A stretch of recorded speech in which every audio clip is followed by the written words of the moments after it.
Hi there. My name is Michael Reese, and I'd like to talk for just a moment about having difficult conversations.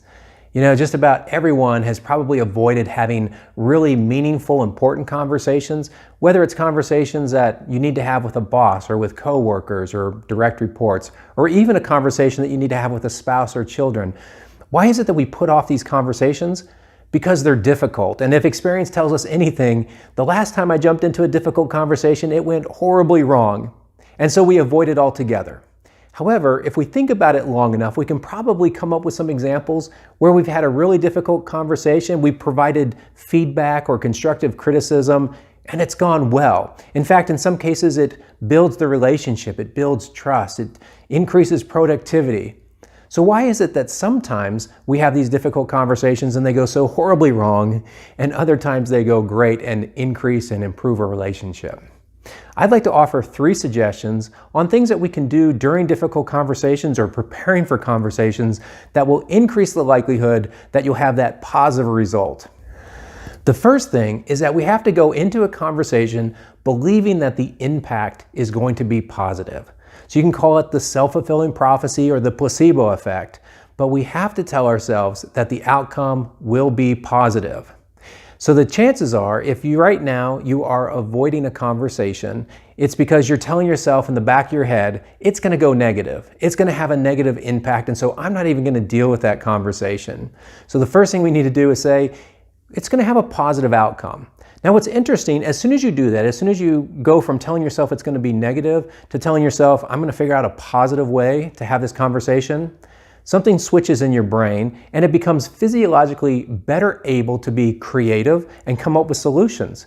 So tell yourself it's going to go positive, and then your brain can better able come up with some ways to help you think of what you need to do to make sure that that conversation is positive. Right, so number 2, you have to have a common purpose. Going into the conversation, you need to figure out what you and that other person have in common, or what you both want out of that conversation.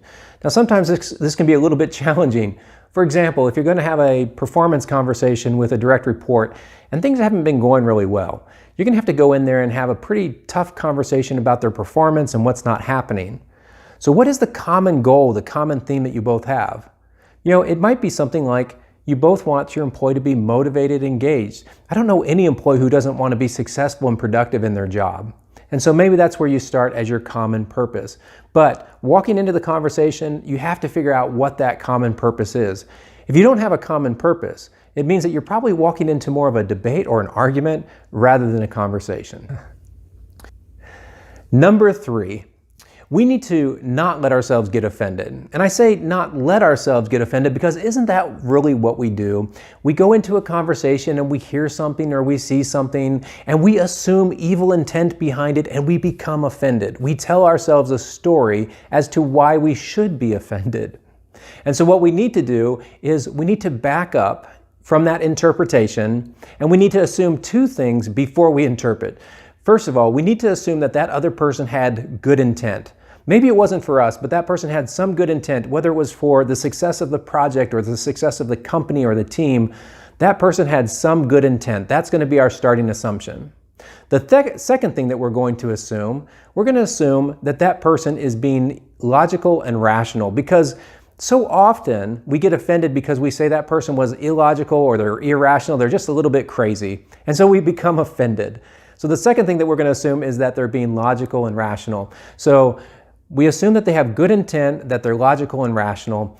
Then with that mindset, we tell ourselves a story. We interpret their actions based on the fact that they're logical and that they have good intent. And by doing that, rather than becoming offended, it will likely lead us to ask more questions, get clarifying answers, seek more feedback. That will help us to not be offended. So obviously, I can't cover everything that's required to ensure that you have a good conversation when it's a really difficult one. But these are just 3 suggestions that will hopefully increase the likelihood of success in your next difficult conversation.